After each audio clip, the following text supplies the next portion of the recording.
두 번째 시간 시작하도록 하겠습니다. 6절 다시 읽습니다. 하나님이 꿈에 또 그에게 이르시되 내가 온전한 마음으로 이렇게 한 줄을 나도 알았으므로 너를 막아 내게 범죄하지 아니하게 했나니 여인에게 가까이 하지 못하게 함이 이 때문이다. 하나님이 아비멜렉에게 꿈에 현몽하셔서 말씀하시는 내용입니다. 범죄하지 아니하게 하였느니 메하토. 자, 하타는 죄라고 그랬습니다. 죄의 본질이 무엇임을 보여주는 것입니다. 목표로부터 관역으로부터 빗나가는 게 죄입니다. 죄는 정상 궤도에서 벗어나는 것, 혹은 바른 길, 의로운 길, 정의로운 길, 진실에서 벗어나는 것이 죄입니다. 하나님께로부터 빗나가는 것, 벗어나는 게 죄입니다. 정결함, 선함에서 벗어난 모든 것들을 죄라고 합니다. 자, 본문도 이런 맥락에서 이해할 수 있습니다. 하나님께서는 아비멜렉에게 처음부터 하나님이 진행하시고자 하는 궤도에서 벗어나지 않도록 자비를 베푸셨습니다. 중요한 것이 뭡니까? 처음부터 조금 벗어나면요, 하나님 가까이 가서 많이 벗어나는 거고요. 조금 더 벗어나면 크게 많이 벗어나는 거거든요. 그때 어떻게 해야 된다고요? 그래서 회개가 필요한 겁니다. 회개는 죄의 회복 탄력성을 빨리 돌아오게 만드는 거죠. 회개. 여호와의 인자와 긍휼이 무궁하심으로 우리가 진멸되지 아니함이니이다. 회개를 할 때. 그래서 빨리 돌아와요. 슈브 빨리 돌아오는 거죠. 하타가 죄입니다. 죄, 하타. 관역에서 빗나가는 거, 벗어나는 거, 하타. 자, 7절. 이제 그 사람의 아내를 돌려보내라. 이게 우리가 잘 아는 내용입니다. 슈브, 돌려보내라. 명령하는 겁니다. 돌려보내라. 그는 선지자라. 지난번에 목사님이 저한테 물어보셨던, 질문하셨던 내용입니다. 선지자라, 예언자라. 예언자가 뭐예요, 예언자가? 예언자는 장래의 일을 미리 이야기하는 자가 예언자가 아닙니다. 예언자는 하나님께서 맡겨주신 말씀을 전하는 자가 예언자입니다. 선지자라. 그러니까 너를 위하여 기도하리니 내가 살려니와 내가 돌려보내지 아니하면 너와 내게 속한 자가 다 반드시 죽을 줄 알지니라. 이게 뭐예요? 아담과 하와 보고 하나님께서 첫째로 명령하신 에덴 동산에서 명령이 하나 있었습니다. 선악과를 따먹으면 반드시 죽으리라. 무트 타무트거든요. 요게 여기서도 말씀하시는 거예요. 돌려보내지 아니하면 너와 내게 속한 자가 다 반드시 죽을 줄 알지니라. 무트 타무트, 반드시 죽을 것이라는 거죠. 자, 이제 구체적으로 볼게요. 돌려보내리라. 우리가 잘 이때까지 많이 했는 단어 중에 하나가 슈브입니다. 슈브. 하세브, 방향을 돌리다, 돌아서다, 슈브입니다. 슈브. 회개하다도 슈브입니다. 자, 관역을 빗나가면 어떻게 해야 돼요? 돌아와야 됩니다. 그게 슈브입니다. 능동형 사역동사입니다. 슈브는 하나님께 돌아오게 만드는 겁니다. 슈브, 사역. 너는 돌려보내라는 겁니다. 하나님께서 돌려보내게 하시는 겁니다. 하나님께서 아비멜렉으로 하여금 사라를 그녀가 온 곳 아브라함에게 다시 돌려보내라는 겁니다. 명령하시는 겁니다. 너는 반드시 돌려보내라. 슈브, 하쉐브. 아브라함에게 다시 돌려보내라고 강하게 명령하시는 내용이 뭐라고요? 하쉐브, 돌려보내라는 겁니다.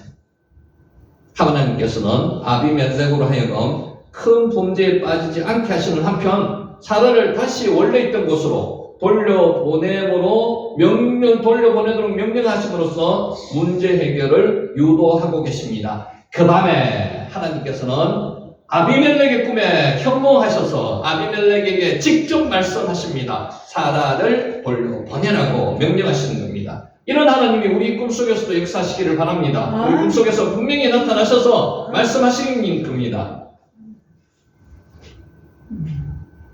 그는 뭐라고요? 선지자라. 나비후. 나비가 선지자라는 뜻이거든요. 나비. 자주 나옵니다. 나비.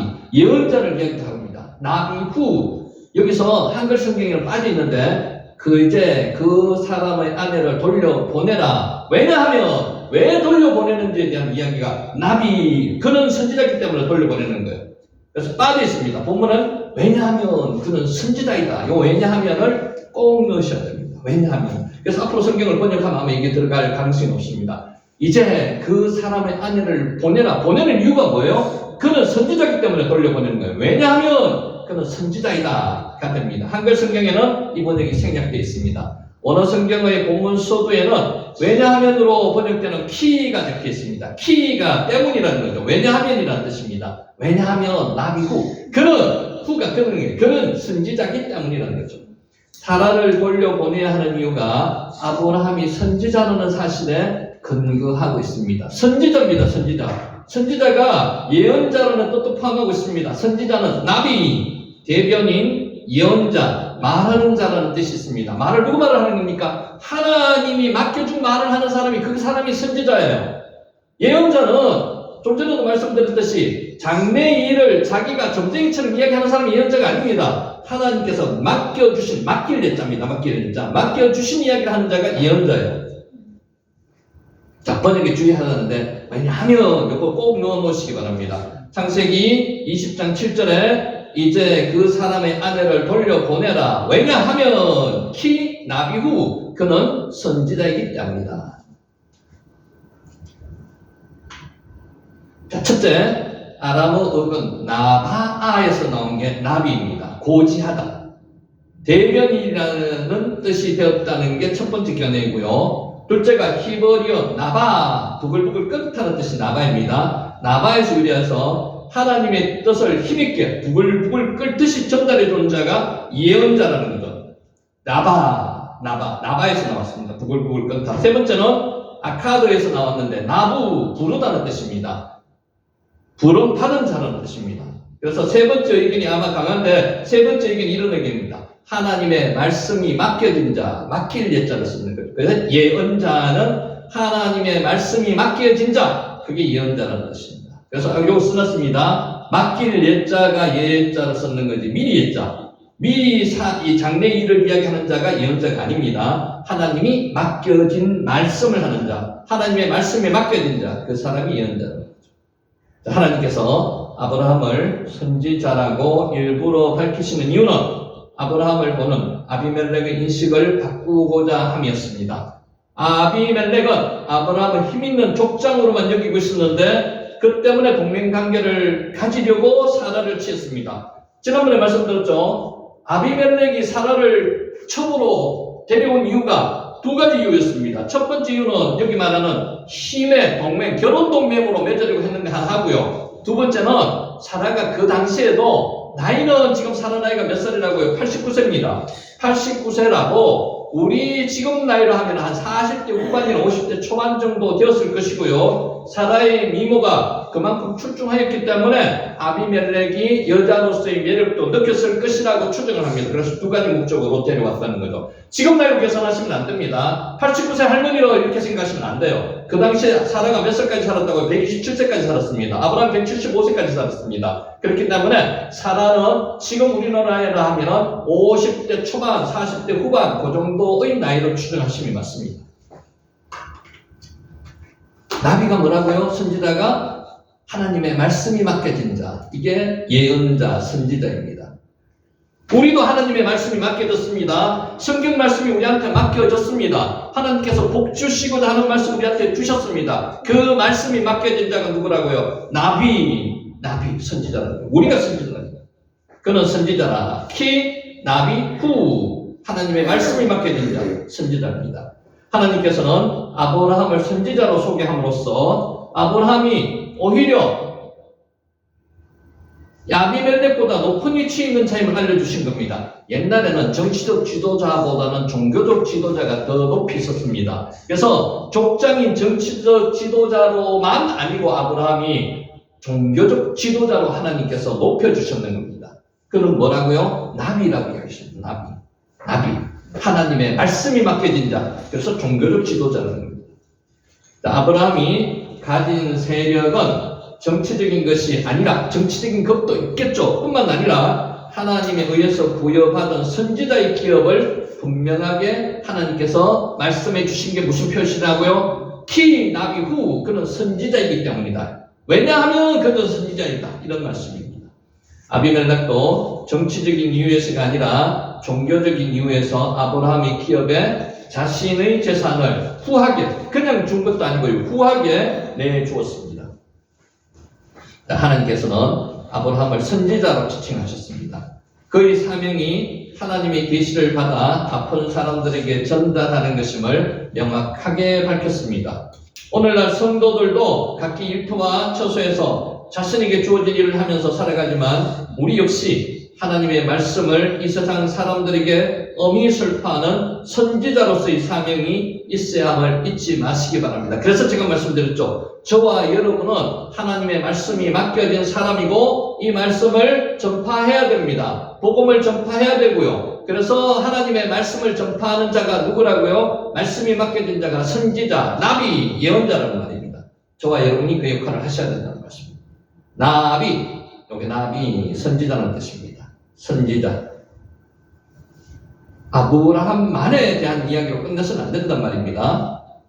자, 7절. 이제 그 사람의 아내를 돌려보내라. 수고하라는 거죠. 명령입니다. 그는 선지자라. 왜냐하면 그는 선지자이다. 그가 너를 위하여 기도하니. 누가 기도해요? 아브라함이 너를 위해서 기도해 준다는 겁니다. 내가 살려니와 내가 돌려보내지 아니하면 너와 내게 속한 자는 다 반드시 죽을 줄 알리라. 그가 기도하니. wait, 팔렐. 기도가 팔랄입니다. 팔랄. 기도하다는 단어가 팔랄. 이 본문에서처럼 강조의 뜻이 있으면 죄기형으로 썼습니다. 쓰이는데 중재하다는 뜻도 있습니다. 기도가 중재하다는 뜻도 있습니다. 남을 위해서 예수님의 역할이 그 기도 아닙니까? 그죠? 중재하는 기도. 하나님 우편에서 우리와 하나님과의 관계를 중재하시는 분이 예수님이십니다. 자, 단순히 기도하는 것이 아니라 하나님과 아비멜렉 사이의 관계 회복을 위해 중간 역할을 하는 기도. 그 위의 기도입니다. 팔랄이 기도입니다. 팔랄. 자, 본문은 아브라함과 사라의 일로 인해서 아비멜렉 집에 태가 닥친 재앙이 임한 것이 풀릴 수 있는 유일한 길이 뭐라고요? 아브라함이 기도함으로 그 재앙이 풀릴 수 있다는 겁니다. 그래서 기도가 뭐라고요? 팔랄입니다. 팔랄. 아비멜렉의 후한 선물 공세의 이유가 되게 됐습니다. 기도해야만이, 아브라함이 기도해야만이 그 재앙이 풀리기 때문에 선물을 후히 주었다는 겁니다. 자, 더 나아가서는 하나님께서 소돔성 사건 때 아브라함이 그들을 위해서 간구했던 신실함을 인정하시고 이제도 아브라함으로 하여금 그와 같이 기도를 하게 하여서 아비멜렉의 족속의 두려움의 대상이 아니라 긍휼의 대상으로 볼 수 있도록 태도의 변화를 가지게 하셨습니다. 그러므로 아브라함 자신의 영적인 회복도 가져오게 하셨습니다. 기도의 목적은 아비멜렉을 위해서도 기도하지만 아브라함을 위해서도 기도하게 만들어졌다는 겁니다. 그가 기도하니 와이트 팔랄이 기도한다는 뜻이거든요. 자, 아브라함의 이러한 기도는 이 세상 죄를 지고 가는 어린 양이신 그리스도의 중보 사역의 예표가 되기도 한다는 것입니다. 예수님께서 지금 하나님 우편에서 뭘 하고 계시다고요? 우리를 위해서 중보 기도하고 계신다는 거죠. 그래서 이 아브라함의 모습이, 이 모습이 이 세상 죄를 지고 가는 어린 양이신 그리스도 중보 사역의 예표가 된다고 말씀하시는 겁니다. 자, 요 단어 한번 보시죠. 팔랄, 기도하다는 뜻입니다. 기도하다. 팔랄, 기도하다. 반드시 죽을 줄 알지니. 어떻게 하면은 돌려보내지 아니하면 반드시 죽을 줄 알지니다. 모트. 아까 좀 전에 말씀드렸죠. 하와가 아담이 선악과를 따먹으면 선악과를 따먹지 말라고 명령을 하신 거예요. 모트 반드시 죽으리라고 얘기했습니다.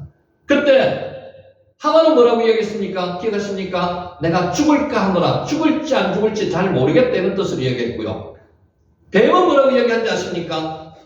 결코 죽지 아니하리라고 얘기했습니다. 그러니까 하나님의 말씀이 사람도 병기하고 하와도 병기하고 뱀은 사탄은 더 병기했다는 거죠. 이게 중요합니다. 그러니까 말씀은 절대로 병기하면 안 됩니다. 모트 반드시 죽으리라는 겁니다. 죽습니다. 하나님의 말씀을 순종하지 않으면 반드시 죽을 줄 알지니다. 반드시 죽습니다. 이게 모트입니다.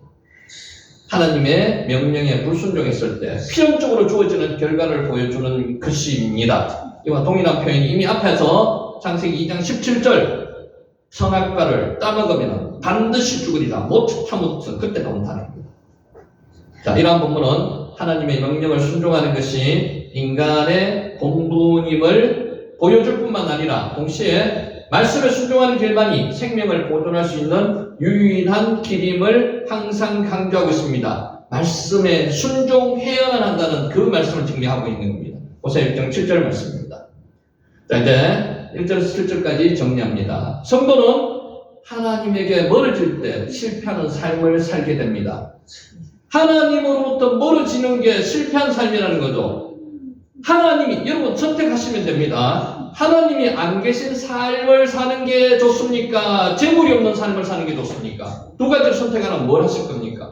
재물이 없는 삶을 사는 게 하나님 안 계신 삶을 사는 것보다는 하나님 안 계신 삶을 사는 게 삶의 의미가 없습니다. 그러니까 그래서 잘 선택을 하셔야 돼요. 그래서 여러분이 선택을 할 수 있는 것은 오직 하나님만 계시면 이 모든 것이 없더라도 나에게는 기쁨과 즐거움이라는 그런 고백이 있으셔야 된다는 거예요.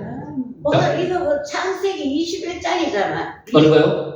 몇 장이라요? 어느 거요? 20장. 2장이라고 해놨는데. 어느 거?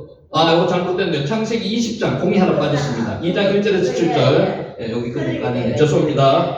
자, 본문을 보면은 아브라함은 헤브론 마므레 숲을 근처에서 살다가 무슨 이유인지 아마 이유는 지난번에 말씀드렸듯 목초지가 부족해서 옮겼을 가능성도 있고요. 기근이 와서 옮겼을 가능성도 있습니다. 약속의 땅 가나안을 떠나서 그랄 땅으로 이주하였습니다. 네게보로 이주했죠. 그랄 이주 직후에 그랄 사건, 그랄이 어떤 땅이라고 했습니까? 정체하는 땅, 정지하는 땅이라고 했습니다. 내용적으로. 곧 아브라함이 그 안에 사례를 누이라고 속였다가 아비멜렉의 첩으로 빼앗길 뻔했던 사건이 발생했습니다. 아브라함이 거짓말을 했습니다. 자, 여러분, 아브라함의 실수가 지금 연속해서 두 번 나오는 게 뭡니까? 자기 부인을 자기 동생이라고, 이복 동생이라고 얘기했는 거예요. 롯도 실수가 두 번 나옵니다. 롯의 실수는 뭡니까? 처음에 아브라함을 떠나서 소돔과 소돔으로 들어갔는 게 그게 실수가 하나였고요. 실수였는데 그 실수를 만회할 기회가 있었습니다. 언제 만회할 기회가 있었습니까? 북방 4개 공항들이 쳐들어와서 잡혀갔습니다. 포로로. 그때 아브라함이 318명의 군사를 거느리고 가서 그들을 데려왔습니다. 탈출시켰습니다. 그렇다면은 다시 소돔으로 들어가서는 안 됐죠. 근데 다시 소돔으로 들어갔다는 거.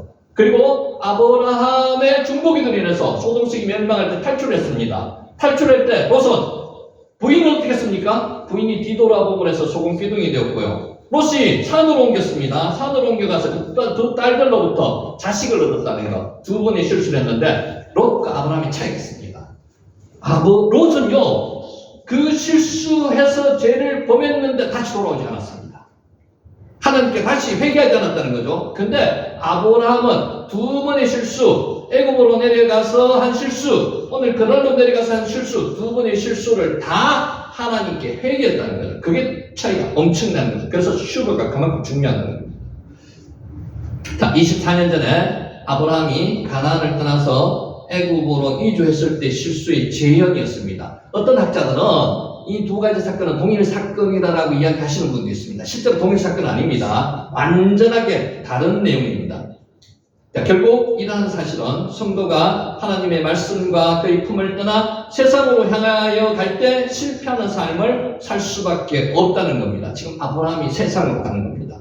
그렇습니다. 이 세상은 악한 마귀가 공중거세를 잡고 있습니다. 에베소 2장 2절 악의 세력이 범람하고 있습니다. 지금 우리 세상을 생각하시면 됩니다. 성도 스스로는 이들의 공격을 막아 이겨낼 방법이 없습니다. 그래서 아까 단어를 뭐라 그랬죠? 하사크가 무슨 단어라고요? 막는데 누가 막아주신다는 거예요? 우리는 막을 힘이 없어요. 하나님께서 막아주신다는 겁니다. 하사크. 성도는 스스로 이들의 공격을 이겨낼 방법이 없습니다. 악의 세력이 범람할 때 이겨낼 방법은 하나님께서 막아주신 방법밖에 없어요. 따라서 성도가 승리하는 삶을 살려면 아무리 어려운 상황에 처한다 할지라도 하나님만 의지하고 바라보며 약속의 말씀 위에 굳게 서는 방법밖에 없다는 것입니다. 하나님의 품 안에 있을 때 가장 안전합니다. 그래서 만약에 선택을 한다면 재물을 선택을 할 건지, 명예를 선택을 할 건지, 내가 가장 좋아하는 것을 선택을 할 건지, 하나님을 선택을 할 건지, 어느 것을 선택을 할 거냐 말입니다. 하나님 없는 삶은 아무것도 의미가 없습니다. 하나님이 계셔야지만 의미가 있다는 거죠. 그런저 성도 여러분, 공경에 처해 있습니까? 여러분 현재 그러실 수 있습니다. 공경에 처해 있습니까? 그럴 때일수록 하나님을 가까이 하고 하나님만 의지하시기 바랍니다. 성공적인 삶을 살고 있습니까? 그러더라도 더욱더 하나님을 의지하시기 바랍니다. 우리 대한민국이 지금 왜 이렇게 어려운 일을 겪고 있습니까? 점점 하나님으로부터 떨어져 가고 있습니다. 멀리 가고 있습니다. 이것이 가장 큰 문제입니다. 지금 세상 사람들은 교회를 어떻게 보고 있습니까? 거룩한 단체로 보고 있지 않습니다. 그래서 문제가 생기는 겁니다. 그래서 교회가 변해야 됩니다. 그 교회가 변하기 전에 뭐부터 변해야 됩니까? 가정이 변해야 됩니다. 가정이 변하면 교회가 변합니다. 교회가 변하면 세상이 변합니다. 이게 지금 하나님께서 우리한테 맡겨주신 대한민국의 사명이라고 보시면 됩니다. 아멘. 자, 여기 뭐라고요? 하타, 벗어나다. 죄입니다, 죄. 하타는 하나님으로부터 벗어나는 게 죄입니다. 하타는 그렇게 생각하지 마세요. 도덕적으로 죄를 짓는다는 게 거짓말한다. 하타 맞습니다. 제일 근본적인 거는 하나님께 벗어난다. 하나님으로부터 벗어난다. 그럼 우리는 뭘 해야 돼요? 슈브. 돌아가야 돼요. 돌아가야 돼요. 슈브. 자, 우리 참된 약속의 기업은 어디 있습니까? 하늘이 있습니다. 우리는 하늘나라를 바라보고 가는 사람들입니다. 세상 복록을 보고 가는 사람들이 아닙니다. 아브라함은 무슨 이유인지 몰라도 가나안 땅을 떠나서 블레셋 땅 그랄로 이주하였습니다. 그래서 그랄의 영적인 의미, 히브리어의 의미가 정체된 곳이라고 말씀을 드렸습니다. 아브라함이처럼 약속의 땅을 기로하고 그랄로 이주한 이유에 대해서 여러 가지 추측해 볼 수 있다고 말씀드렸습니다. 그 중에서 가장 가능한 추측은 애굽으로 이주할 때와 같이 가나안 땅에 기근이 들었을 것이라고 추정하는 것입니다. 그 이유가 무엇이든지 간에 아브라함이 하나님의 약속에도 불구하고 가나안 땅에서 영구히 정착하여 뿌리를 내지 못하고 이리저리로 거주지를 옮기는 사실은 성도들은 이 땅 어디에서도 참된 평안과 안식을 얻을 수 없다는 것을 강력히 말씀하시는 겁니다. 여러분, 여러분의 평안을 하나님 안 계신 곳으로 얻을 수 있습니까? 없습니다. 하나님 계시지 않으면 절대 평안은 없단 말씀입니다. 그래서 아브라함이 이주했는 것처럼 우리의 왕도 하나님 계시지 않으면 절대 평안함이 없습니다. 이것은 모든 믿음의 사람들이 얻기를 추구하고 소망해야 할 약속의 땅은 이 땅에 속한 가나안 땅이 아닙니다. 가나안이 예표하는 저 하늘 위에 있는 영적 가나안, 곧 천국이라는 것을 강력히 교훈해주고 있는 겁니다. 우리의 참된 소망과 참된 기업은 이 땅이 아니라 하나님께 속해 있음을 믿으시기 바랍니다. 이 땅에 속한 것은 그 무엇이든지 간에 우리에게 만족을 줍니까? 못 줍니까? 못 줍니다. 하나님 없는, 하나님 안 계신 이 땅의 삶은 의미가 없다는 것입니다. 그런데 성도 여러분, 여러분은 하나님, 여러분의 소망을 어디에 두고 계십니까? 하나님께 두셔야 된다는 것입니다. 사람 보고요, 세상의 소망을 두면은요, 거기서부터 실망할 수밖에 없습니다. 거기서부터 떨어져 나가서 세상에 안착할 수가 없습니다. 눈을 들어서 저 하늘을 바라보시기 바랍니다. 하늘을 바라보시기 바랍니다. 하나님을 바라보시기 바랍니다. 거기에 원하신 하나님과 여러분이 원하신 하나님과 그가 당신을 경외하는 자에게 주실 영원한 기업이 하늘나라에 있다는 말씀입니다. 아멘. 낯싸. 이사를 하는데 어디로 한다고요? 이게 장막을 뽑는 게 낯쌉니다. 출애굽 해가지고 42번 옮겼는 그 장막을 뽑고 이전하는 게 낯쌉니다. 어디로 우리는 이사를 해야 된다고요? 하늘나라로 이사해요. 하늘나라로. 낯싸. 그래서 단어 하나하나의 의미가 참 어리가 깊습니다. 그래서 그거를 보시면은 단어가 어렵다 쉽다 이걸 떠나가지고 하나님 나라로 이사하는 여러분이 되시기 바랍니다. 아멘. 자, 세 번째. 구원을 받은 성도들에게 제약된 본성은 남아있습니다. 여러분, 우리가 완전합니까? 구원받았다고 완전합니까? 그렇지 않습니다. 우리 본성 자체는 악합니다. 그랄로 이주한 아브라함은 여기도 잘못됐네. 그랄 사람들에게 사라를 자기 유이라고 속였습니다. 창세기 요거는 고쳐서 놓겠습니다. 지금 그대로 갑니다. 20장 1절 7절입니다. 이것은 자기 생명의 안전을 위한 거짓말이었습니다. 이 생명의 안전은 하나님께서 지켜주시는데 믿음이 부족했는 겁니다. 믿음이 떨어졌는 겁니다. 그래서 아브라함은 지금 이런 거짓말을 하게 된다는 거죠. 여기서 저는 아브라함을 보면서 참 부담감이 없이 아브라함을 봅니다. 성경에 만약에 너무 완벽한 사람들만 나오면 너무 부담감 안 생기겠습니까? 아브라함이 이런 실수를 하는 게 저에게는 참 마음이 편안합니다. 저는 위대한 믿음의 조상도 이런 실수를 하는데 나는 어떡할까? 나도 마찬가지다. 그래서 부담감이 좀 덜합니다. 편안합니다. 아브라함이 이러한 거짓말은 24년 전 그가 기근을 피해서 애굽으로 내려갔을 때 했던 동일한 거짓말의 재현이었습니다. 동일한 사건은 아닙니다. 아브라함은 애굽 왕 바로에게 아내 사라를 누이라고 속였다가 하나님을 모르는 바로에게 큰 수모를 당합니다. 하나님의 영광을 가리우는 것은 물론 하나님을 의지하지 않고 자기 생각을 의지하는 것이 얼마나 위험하고 어리석은 일인지 절실하게 깨달았습니다. 자, 여기서 중요한 게 있습니다. 인간은 절실하게 깨달았더라도, 한 번 깨달았더라도 그 절실한 깨달은 게 머릿속에 박혀서 그 실수를 안 합니까? 합니다. 이게 사람이라는 거죠. 그러니까 사람은 완벽하지 못합니다. 믿음의 조상이었던 아브라함도 완벽하지 못한 사람입니다. 그래서 동일한 사건, 비슷한 사건에 대해서 또다시 실수를 하게 된다는 거죠. 이게 인간의 모습이라는 것을 하나님께서 우리한테 말씀해 주시는 거죠. 그래서 우리가 크게 성공하고 크게 편안하고 잘 됐을 때 더욱 조심하는 말씀입니다. 그때 죄는 우리 문 앞에 라바츠라 그랬죠. 웅크리고 앉아있다가 탁 튀어오르려고 준비하고 있습니다. 우리가 흠하고 시련에 빠졌을 때는 하나님께 모든 것을 맡기고 의지하는 삶이 될 수가 있는데 자기가 너무 잘 나갈 때, 특히 우리 대한민국처럼 이렇게 평온할 때, 풍성할 때 문제가 더 생기는 거란 말입니다. 그래서 우리는 지금 기도해야 됩니다. 그럼에도 불구하고 아브라함은 이 기억조차 하기 싫은 치욕의 실수를 또 한 번 범하고 있습니다. 사실 인간은 죄를 반복하는 습성이 있다는 것을 깨달아야만 합니다. 구원받았다고 그 완전한 하는 예수님처럼 우리는 될 수가 없습니다. 그렇다면 왜 인간은 죄를 반복하는 습성이 있을까요? 인간의 심령이 죄로 말미암아 부패하여 있고 그로 말미암아 오염된 죄악된 본성이 우리 본성 중에 남아있다는 겁니다. 그래서 인간은 구원을 받았더라도 회개를 하지 않으면 살아갈 수가 없는 존재들이란 말입니다. 그래서 슈브, 회개가 필요합니다. 나함, 회개가 필요합니다. 낙하고 취하다. 선악과를 따다도 낙하였다 그랬고요. 아비멜렉이 사라를 취하여 갔던 것도 낙하라고 했습니다. 취하다. 우리는 죄에게 취함을 받을 가능성이 높은 존재들입니다. 자, 성도들은 예외도 없습니다. 성도는 하나님의 은혜로 죄에서 구원받아 옛사람을 벗어버리고 새 사람이 되었습니다만은 완벽하게 완전하게 된 사람은 없죠. 하늘나라 가기 전까지 이 세상에서는 완전한 사람은 아무도 없습니다. 그러나 그렇다고 해서 과거의 습성까지 단번에 변화되는 것이 아니라는 거죠. 여러분 구원받았다고, 여러분 중생했다고 자기 옛 습성이 그대로 버려진다고 생각하시면 오만입니다. 그래서 항상 깨어 있으라고 말씀하시는 거죠. 우리가 죄로 오염된 육신을 입고 있는 바 여전히 죄의 영향력 안에 놓여있기 때문입니다. 죄악된 본성은 우리가 구원받은 이후에도 파괴되지 않고 남아서 우리 안에서 우리를 범죄로 유도하기 위해서 죄는 우리의 영적인 마음 안에 계속 도사리고 있는 겁니다. 라바츠, 웅크리고 있다가 팍 튀어오르려고 맹수가 먹이를 잡으려고 하는 그 모습 그대로 지금 라바츠하고 있는 겁니다. 죄악된 본성은 우리가 구원받은 이후에도 결코 파괴되지 않고 남아서 우리 안에서 죄를 범죄하도록 계속 충동질하고 있습니다.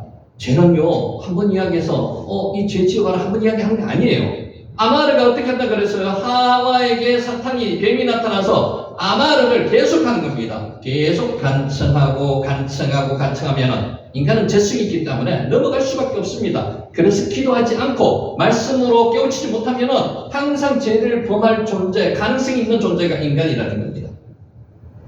따라서 우리가 우리의 옛 본성을 복종시키는 성화의 노력을 계속하지 않는다면 범죄하게 되고요. 결국 신앙의 실패자가 될 수밖에 없다는 것입니다. 여러분의 옛 본성이 다시 고개를 쳐들이지 못하도록 어떻게 해야 돼요? 매번 기도해야 됩니다. 계속 기도해야 됩니다. 그리고 회개해야 됩니다. 여러분의 몸을 하나님의 법 아래 쳐서 말씀으로, 기도로 복종시키시기를 예수님의 이름으로 축원합니다.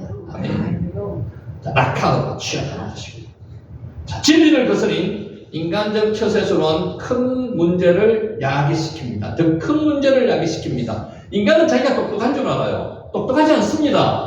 인간은 어리숙합니다. 그런데 자기가 아주 능력 있다고 생각하는 사람들이 상당히 많습니다. 그러면은 인간적 처세술은 더 큰 문제를 일으킬 수밖에 없다고 오늘 이 본문을 가지고 말씀하시는 거예요. 아브라함이 자기 아내 사라를 누이라고 한 것은 자기 생명을 보존하기 위한 조치였습니다. 인간적인 처세술이었습니다. 인간적으로는 그게 맞을 수 있습니다. 생명은 보존할 수 있습니다. 조금 파렴치하게 여겨지지만 인간적인 입장에서 전혀 이해 못할 것이 아니었습니다. 믿지 않는 사람들이면 이해가 갑니다. 왜냐하면 사라는 본래 아브라함의 이복누이로서 아브라함의 주장이 전혀 터무니없는 거짓말은 아니었기 때문입니다 라고 하는데 여기 의문점을 하나 가져야 됩니다. 우리 성경에서는 어디를 보더라도 사라가 족보상 아브라함의 이복누이라는 족보가 없습니다. 창세기 11절 마지막 절에 족보에 아브라함의 족보가 나오는데요, 사라가 이복누이라는 말이 없습니다. 물론 기록을 안 해놓고도 이게 진실일 수가 있지만 진실이 아닐, 지금 아브라함이 거짓말을 하고 있을 수도 있다는 것입니다. 그래서 이걸 구체적으로 정확하게 판단할 수가 없습니다. 아브라함이 사라가 자신의 아내라는 사실을 속이려 했다는 점에서 이 말은 명백히 거짓말로 취급할 수밖에 없으며, 그러더라도 이게 거짓말이라는 거죠. 그 아내를 누이라고 한 것은 진리를 거스린 인간적 처세술에서 나온 것이라고 아니할 수가 없습니다. 그렇다면 아브라함의 인간적 처세술은 성공적인 결과를 가져왔습니까? 여러분, 성공적인 결과를 가져오지 못했습니다. 결코 그렇지 않습니다. 인간적 처세술은 더 큰 문제를 야기할 수밖에 없다는 것입니다. 자, 우리는 이러한 진리를 떠난 인간의 처세술은 결코 선한 결과를 낳지 못하고 오히려 악한 결과만을 낳는다는 것을 오늘 이 본문으로 통해서 잘 깨달으시기 바랍니다. 악을 낳을 뿐 결코 선을 낳지 않는다는 겁니다. 그래서 우리는 악 근처에도 가지 말라는 거고요. 악을 입에 담지도 말고 생각하지도 말라는 겁니다. 그러므로 성도 여러분, 어떤 어려운 문제에 봉착해 있을 때라도 결코 인간적이고 세속적인 방법으로 해결하지 마시기 바랍니다. 그게 이 단순하게 당장에 대해서 문제를 해결할 수 있는 것 같이 보이지만 그것은 문제 해결이 아니고 더 큰 악을 낳게 된다는 겁니다. 인간의 생사화복을 주관하시고 역사를 당신의 뜻대로 이끌어가시는 하나님을 의뢰하시기 바랍니다. 그분의 방법으로 해결하시기 바랍니다. 선한 하나님에게서만 선이 나올 수 있습니다. 그래서 선을 행한 자에게는 선이 따라오지만 악을 행한 자에게는 선은 따라오지가 않습니다. 자, 이 단어 한번 오늘 유심히 보시기 바랍니다. 하사크, 하나님께서 막아주십니다.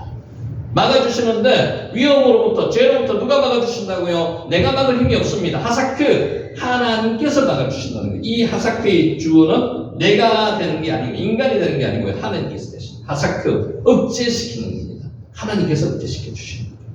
자, 사람을 두려워해서는 안 됩니다. 사람이 두렵습니다. 나이가 들어갈수록 사람이 더 두려워집니다. 만나는 사람마다 두렵습니다. 왜? 저 사람으로 통해서 내가 상처받지 않을까 두려워합니다. 그게 심해지면 뭐가 되는 거예요? 우울증이 되는 거예요. 개인기피증이 되는 거예요. 결코 하나님의 사람은 사람을 두려워해서는 안 됩니다. 아브라함이 자기 아내를 누이라고 속인 것은 그럴 사람에 대한 두려움이 있었기 때문입니다. 우리가 거짓말하는 이유가 뭡니까? 두렵기 때문에 거짓말합니다. 두려워하지 마시라고 하나님께서 말씀하시는 거예요. 아브라함은 사라의 미움으로 인하여 그날 사람들이 사라를 빼앗고 자기를 죽일지 모른다고 사람을 두려워했습니다. 사람을 두려워하시면 안 됩니다. 만나는 사람들은요, 복음이 전해져야 될 대상이고요, 구원받아야 할 대상이라고 생각하시면 됩니다. 두려워하지 마십시오. 아브라함의 이러한 생각은 일면 이해가 되기도 합니다만은 그의 두려움은 하나님을 온전히 신뢰하지 못하는 데서 오는 두려움이었습니다. 그래서 우리가 사람을 복음의 대상이라고 생각하시면 됩니다. 복음 전달의 대상이라고 생각하시면 됩니다. 하나님은 아브라함에게 후사에 대한 약속과 번성에 대한 약속, 또 복의 근원이 되게 하겠다는 약속을 하나님께서 주셨기 때문에 두려워해서는 안 된다는 겁니다. 이러한 약속은 아브라함에 대한 절대적인 보호를 내포하는 약속이었습니다. 따라서 아브라함이 하나님을 온전히 신뢰하였다면 그럴 사람들을 두려워할 이유가 없었습니다. 거짓말을 할 이유도 없었습니다. 그런데 아브라함은 그 사람들을 두려워했기 때문에 이런 일이 일어났다는 겁니다. 하나님의 약속을 받은 성도가 사람을 두려워하는 것은 하나님을 온전히 신뢰하지 못하기 때문에 그렇습니다. 그래서 인간적으로 기도하지 않고 말씀 보지 않으면 당장 처음 만나는 사람이 두렵습니다. 저 사람이 나를 어떻게 해코지할지 두렵습니다. 이것은 하나님을 완전히 신뢰하지 못하기 때문에 그렇다는 겁니다. 하나님의 약속을 받은 성도가 사람을 두려워하는 것은 하나님을 온전히 신뢰하지 못하기 때문에 그렇다는 겁니다. 자, 어떤 경우에도 사람을 두려워하지 마시기 바랍니다. 사람은 복음이 전해져야 될 대상, 구원을 시켜야 할 대상으로 생각하시면 됩니다. 하나님은 우리에게 완전한 보호를 약속하셨습니다. 자, 우리의 목적을 하나님 중심으로 보느냐, 내 중심으로 보느냐에 따라서 사람의 행동은 엄청나게 달라집니다. 하나님 중심으로 보면은 나는 하나님의 청직입니다. 악한 포도원에 농사 짓는 사람들이 아니라는 거예요. 하나님 중심으로 봐야 된다는 거예요. 그것이 내 중심으로 보면 사람이 두렵습니다. 하나님 중심으로 보면은 전혀 두렵지 않다는 거죠. 실로 하나님은 새가 날개치며 그 새끼를 보호함같이 자기 백성을 하나님께서는 보호하십니다. 우리는 이 사실을 믿고 세상과 악한 세력 앞에서도 담대하게 진리로 나가셔야만 된다는 것입니다. 아멘. 기도하다. 이 단어도 중요합니다. 할랄, 기도하다. 구약의 기도하다는 단어가 잘 나오지 않는데 할랄, 이건 기도하다는 단어입니다. 아브라함이 누구를 위해서 기도했습니까? 아비멜렉을 위해서 기도했습니다. 그 기도가 결국은 자기를 위한 기도도 된다는 거죠. 우리가 기도하는 건요, 중보 기도를 하더라도 나의 기도도 된다는 겁니다. 6장 6번째, 하나님의 보호와 섭리와 보호 없이는 온전한 구원을 이루지 못합니다. 하나님의 보호와 섭리가 있어야지만 온전한 구원이 된다는 겁니다. 아브라함의 거짓말로 사라가 아비멜렉의 첩이 되어 정절을 잃을 상황이 되자 그 밤에 하나님께서는 즉각적으로 개입하셨습니다. 그 밤에. 날 다음 이튿날 밤이 아니에요. 그 밤에 아비멜렉이 사라를 범하는 것을 막으셨습니다. 우리에게도 위험이 처하고 어려움이 처하면 하나님께서는 즉각 개입하십니다. 그 밤에, 그날에 즉각 개입하십니다. 만일 하나님께서 이 사건에 개입하지 않으시고 아비멜렉이 사라를 범하도록 방치하셨다면 어떻게 되었을까요? 끔찍합니다. 근데 하나님은 그렇게 절대로 하지 않으신다는 거죠. 그거에 대한 믿음이 있어야 된다는 거죠. 아마도 아브라함의 자손을 통해서 인류 구속을 이루어 가신 하나님의 계획이 수포로 돌아간다는 겁니다. 그뿐만 아니라 믿음의 조상이 아브라함이 되지도 못하고요. 비극적인 운명을 맞이하게 되었을 것입니다. 이런 사실은 성도가 비록 하나님의 선택과 부르심을 받았다 할지라도 구원을 이루시는 하나님의 강권적인 섭리와 보호 없이는 온전한 구원을 이루지 못한다는 것을 명심하시라는 겁니다. 우리는 하나님의 섭리 속에 살아가는 사람들입니다. 그것이 하나님의 자녀들의 믿음입니다. 자, 그럼에도 불구하고 끝내 멸망하지 않고 구원을 온전히 이룰 수 있는 것은 택한 백성을 구원하시는 하나님의 강권적인 섭리와 보호의 결과라는 것입니다. 그러므로 우리는 우리의 구원을 인하여 자신을 자랑하거나 그만해서는 절대로 되지 않습니다. 나의 나된 것은 하나님의 모든 것이 하나님의 은혜입니다. 지금 이 자리까지 있게 한 것은 하나님의 은혜입니다. 항상 사람과 하나님 앞에서 겸손한 삶을 살아야 됩니다. 나의 나된 것은 하나님의 은혜입니다. 이렇게 생각하면요, 사람이 두렵지도 않고요, 사람으로 보내서 상처받지도 않고요, 항상 사람을 존중하면서 대할 수 있습니다. 아멘. 할로, 여기 꿈이라고 있습니다. 꿈. 하나님께서는 오늘날에도 우리 꿈속에서 나타나셔서 하나님의 섭리 속에 말씀을 하시는 겁니다. 세상의 윤리는 완전하지 못합니다. 완전한 세상 윤리는 없습니다. 사절을 보면 아비멜렉은 사라의 일로 인하여 꿈에 하나님으로부터 죽음의 경고를 듣고 하나님의 의로운 자를 멸하는 것이 합당하지 못하다고 항변하였습니다. 사람의 입장에서는 맞습니다. 아비멜렉이 이처럼 자신을 의로운 자라고 항변한 것은 5절에 묘사된 것과 같이 온전한 마음과 깨끗한 손으로 사라를 취하였다고, 자기는 도덕적으로는 결함이 없다는 겁니다.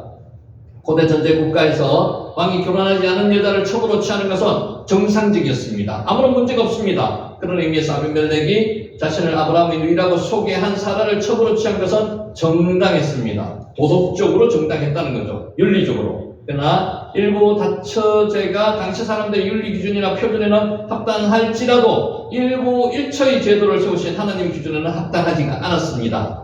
이것은 세상의 윤리는 결코 완전하지 못하다는 것을 교훈해 줍니다. 세상의 정의는, 세상의 의는 하나님의 정의가 되지 못한다는 겁니다.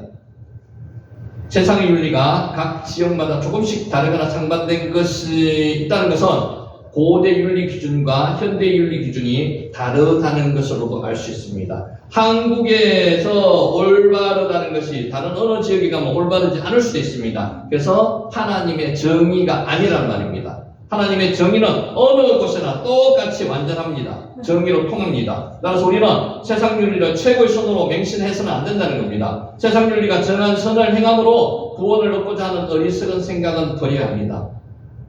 아울러 세상 윤리와 하나님의 윤리가 부딪힐 때는 무엇을 따라야 한다는 거죠? 절대 표준이 되는, 절대 정의가 되는 하나님의 윤리, 하나님의 정의를 따라야 되는 것입니다. 저와 여러분은 이런 말씀을 꼭 명심하시기 바라고요. 오늘 말씀을 이 말씀으로 마치도록 하겠습니다.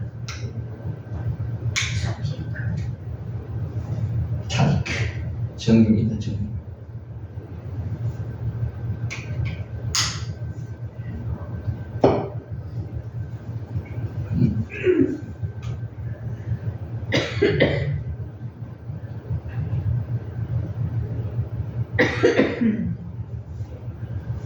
자, 이걸 하겠습니다.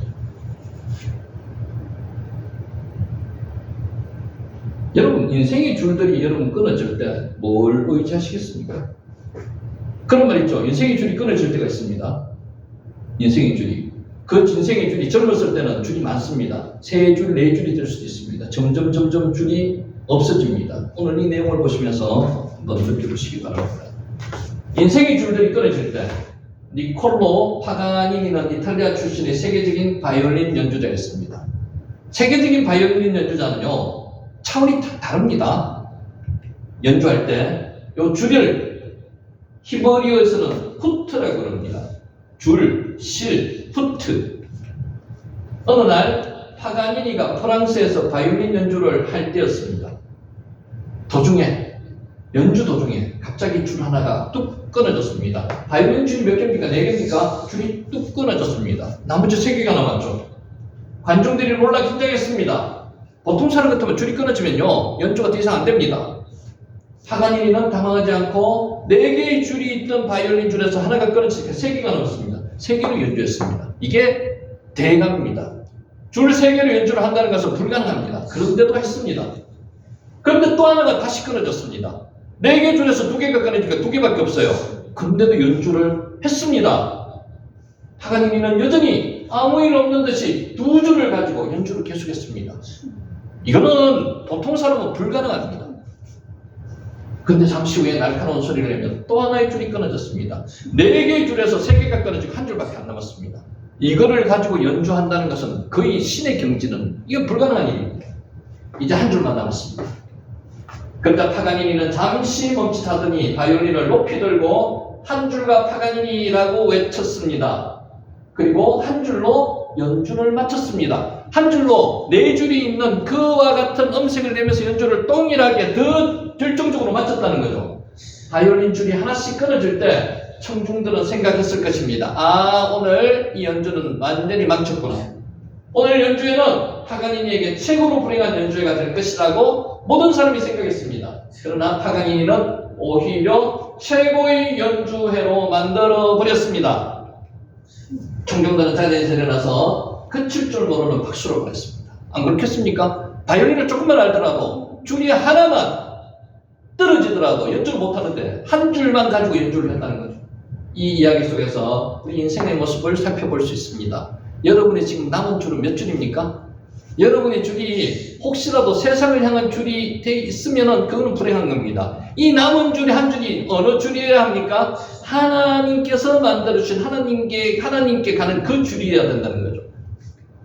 우리는 젊었을 때 우리 인생을 지탱할 수 있는 다양한 줄을 만들고 그 줄에 의지해서 남은 인생을 즐기며 삽니다. 그래서 젊은이들은 아직까지 자기들이 줄이 많기 때문에 1개, 2개가 끊어지더라도 굉장히 상관없고 인생을 즐길 수 있다고 생각합니다. 그게 오판이라는 거예요. 하지만 바이올린 줄이 하나씩 끊어지듯이 나이가 들면서 그 줄들이 하나, 둘씩 끊어지게 됩니다.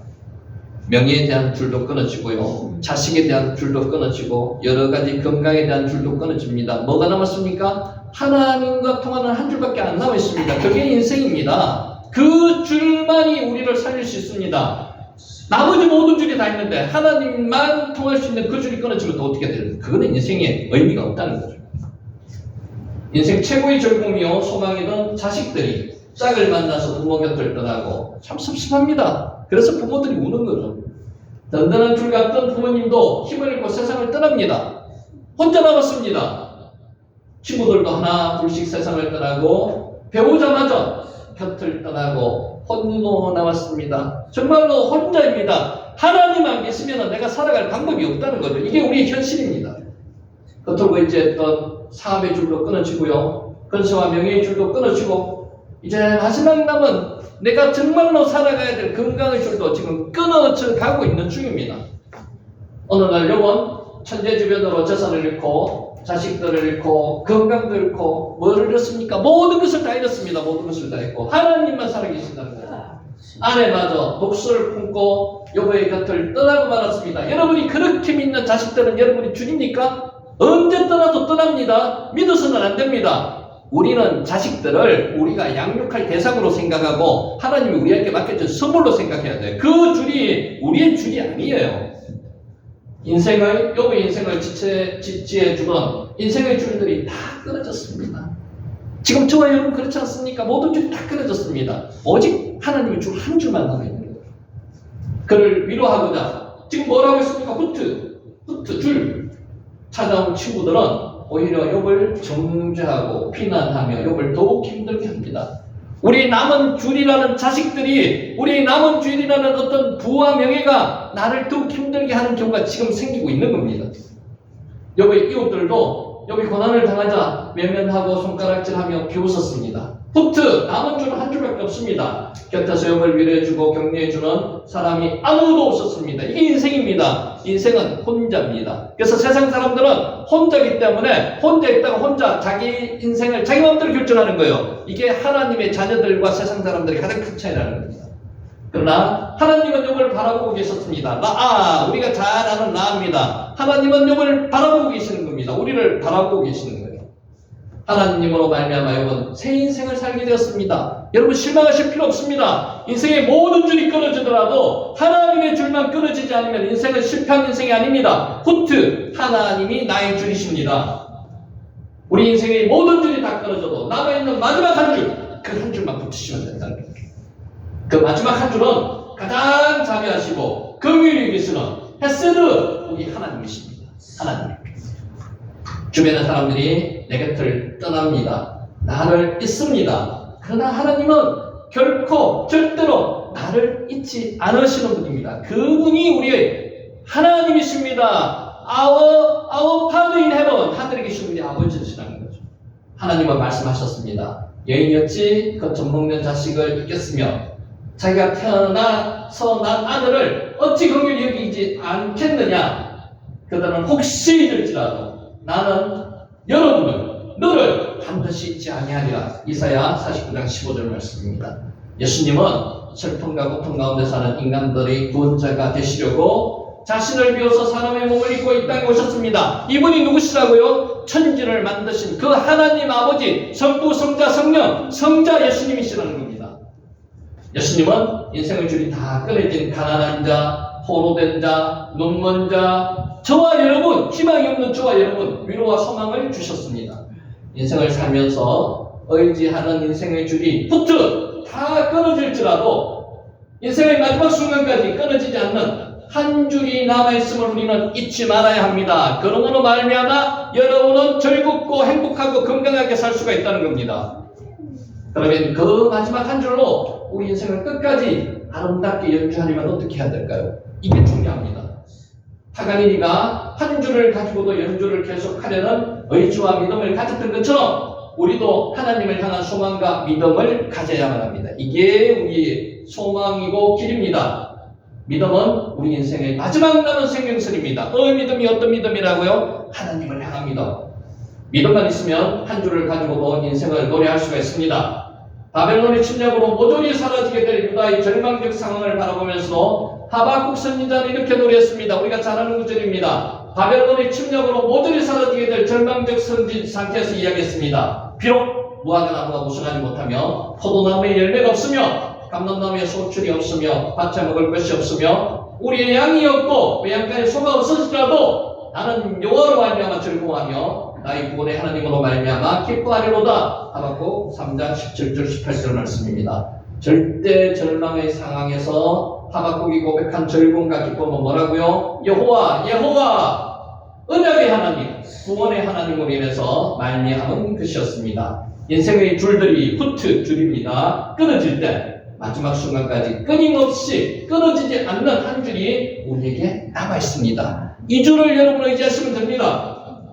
우리는 이 사실을 기억하고 믿음으로 그 한 줄을 잡고 연주해야만 합니다. 그러면 하늘에서 모든 천사와 앞서간 흔한 믿음의 정인들이 우리를 바라보고 응원하며 기립 박수를 보낼 것입니다. 이 믿음을 가지고 사시는 저와 여러분이 되시기를 예수님의 이름으로 축원하면서 오늘 강의를 마칩니다. 아멘. 기도드리겠습니다.